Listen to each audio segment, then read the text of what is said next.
the ultimate goal that these people have in mind is the goal to create a one world government run by the banking industry, run by the bankers, and they're doing it in sections. The European currency, the euro, and the European Constitution is one part of it. Now they're trying to do it in America with the North American Union, right? And they want to create a new currency called the Amero, right? And the whole agenda is to create a one world government where everybody has an RFID chip implanted in them. All money is to be in those chips, right? There'll be no more cash. And this is given me straight from Rockefeller himself. This is what they want to accomplish. And all money will be in your chips. And so instead of having cash, anytime you have money in your chip, they can take out whatever they want to take out whenever they want to. If they say you owe us this much money in taxes, they just deduct it out of your chip digitally. Total control. Total control. And if you're like me or you, and you're protesting what they're doing, they can just turn off your chip. And you have nothing. You can't buy food. You can't do anything. It's total control of the people. And that chip's connected to a database that has your purchasing records, what you do, what everything, you sell. Everything is in there, you know? And so they want a one world government controlled by them, everybody being chipped, all your money in those chips, and they control the chips, and they control people, and you become a slave. You become a serf to these people. That's their goal. That's their intentions. Eric, can you be specific about when you met Rockefeller, how it happened in these discussions? I met Rockefeller through a female attorney I knew who called me up one day and said, one of the Rockefellers would like to meet you. I had made a video called Mad as Hell, and he'd seen the video and wanted to meet me and knew I was running for governor of Nevada. So sure, I'd love to meet him. And I met him and I liked him, and he was a very, very smart man. And we used to talk and share ideas and thoughts. And he's the one who told me 11 months before 9/11 ever happened that there was going to be an event. Never told him what the event was going to be, but there was going to be an event. And out of that event, we were going to invade Afghanistan to run pipelines from the Caspian Sea. We were going to invade Iraq, you know, to take over the oil fields, establish a base in the Middle East, and make it all part of the New World Order. And we'd go after Chavez in Venezuela. And sure enough, later 9/11 happened. And I remember he was telling me how how you're going to see soldiers looking in caves for people in Afghanistan and Pakistan and all these places. And there's going to be this war on terror, of which there's no real enemy. And the whole thing is a giant hoax, you know, but it's a way for the government to take over the American people. He told you it was going to be a hoax. Oh, yeah. Oh, yeah. There's no question.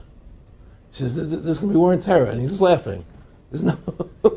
Who are we fighting? I mean, why do you think 9/11 happened and then nothing's happened since then? Do you think that our security is so great here that these people who pulled off 9/11, who were able to, can't knock down another plane? Come on, it's ridiculous.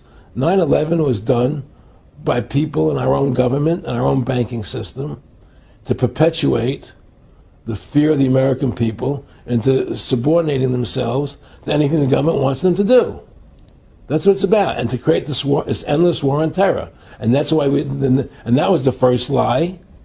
And the next lie was going into Iraq, you know, to get Saddam Hussein out with his weapons of mass destruction. That was the next lie. Now, specifically, this was a little over 6 years ago. This was 11 months before 9/11. Yeah. And Nick Rockefeller, he's a lawyer. He's become your friend over the previous years, and he's saying to you that there's going to be this big event, and then out of that we're going to have a war on terror, and it's just going to go on and on. Right, an endless war on terror without any real enemy. That you can never, so you can never define a winner. And did he say that it's going to be perfect because you can't define an enemy? It just goes on and on? Yeah, because you can't define a winner. There's no one to beat, so it goes on and on forever. And they can do whatever they want. They scare the hell out of the American public. Look, this whole war on terror is a fraud. It's a farce. It's very difficult to say it out loud because people are intimidated against saying it. Because if you say it, they want to make you into a nutcase. Let's But be the truth has to come out. That's why I'm doing this interview. The fact of the matter happens to be that the whole war on terror is a fraud. It's a farce. Yeah, there's a war going on in Iraq because we invaded Iraq. And people over there fighting, you know. But the war on terror, it's a joke, you know. And until we discover what really happened on 9/11 and who was responsible for 9/11, because that's where the war on terror emanates from. That's where it comes from. It was 9/11 that allowed this war on terror to begin. And until we get to the bottom root of 9/11, the truth of 9/11, we'll never know about the war on terror. Aaron, you said that he was, and I think it's important, and I know this about the Rockefellers from Dr. Dennis Cuddy and many others who literally, you'll be 20 years old in a lunch line at college, and there's David Rockefeller. And here's here, I mean, they're experts at recruiting and getting what they call players, and that clearly he was, I mean, I want to make it specific and just get you to reiterate what you said last night about you got 30% of the vote, you were having an effect, you made mad as hell, they knew that you'd started the Constitution Party, Yeah. They knew that you were somebody who was taking action and getting things done, you'd already made some big films, had a lot of other successes, Right. So they were trying to recruit you, and didn't it come down to the point of, hey, we are here to recruit you, and don't worry, your chip's going to say, don't mess with us, you know, this guy's don't touch. Yeah, yes, that did happen. I was definitely being recruited, but it's more subtle than that. Well, in your words, just go through the process, and then what he said to you. Well, what it is remember we were friends, and we used to go to my house a lot. We'd have dinner, we'd talk, and he'd tell me about business investments that he'd get involved in, you know, or they would help me with this business investment or that business investment. And was I interested in joining the Council on Foreign Relations? You know, I would have to get a letter to join them, but was I interested in that? And, you know, just stuff, you know, leading you on. And I used to say to him that I never really did that because that wasn't where I was coming from. You know, as much as I like you, Nick, you know, your ways and my ways, we're on the opposite side of the fence. You know, I don't believe in enslaving people, you know, and he would come back with, oh, I do? Or? Well, it would be more like, you know... It's better for them. Well, it's more like, you know,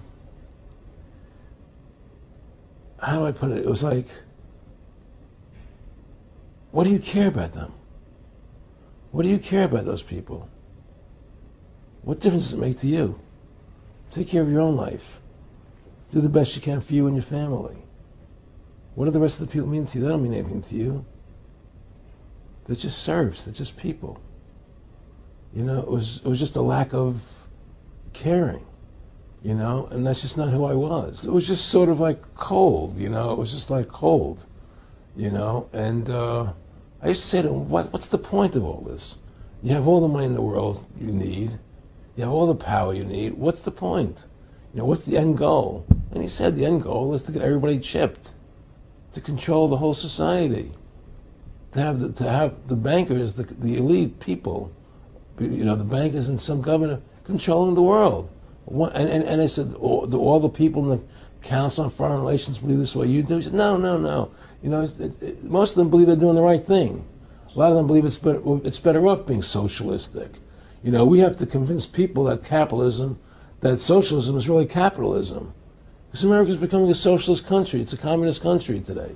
Well, one of the things they told me was that he was at the house one night, and we were talking, and he started laughing. He said, Aaron, what do you think women's liberation was about? And I said, I had pretty conventional thinking about it at that point. I said, I think it's about women having the right to work, getting equal pay with men, just like they won the right to vote, you know? And he started to laugh. He said, you're an idiot. And I said, why am I an idiot? He said, let me tell you what that was about. We, the Rockefellers, funded that. We funded Women's Lib, you know? And we're the ones who got all over the newspapers and television, the Rockefeller Foundation. He says, and you want to know why? He said, there were two primary reasons. And one reason was we couldn't tax half the population before Women's Lib. And the second reason was, now we get the kids in school at an early age. We can indoctrinate the kids how to think. It breaks up their family. The kids start looking at the state as the family, as the school, as the officials, as their family, not as the parents teaching them. And so those are the two primary reasons for women's lib, which I thought up to that point was a noble thing.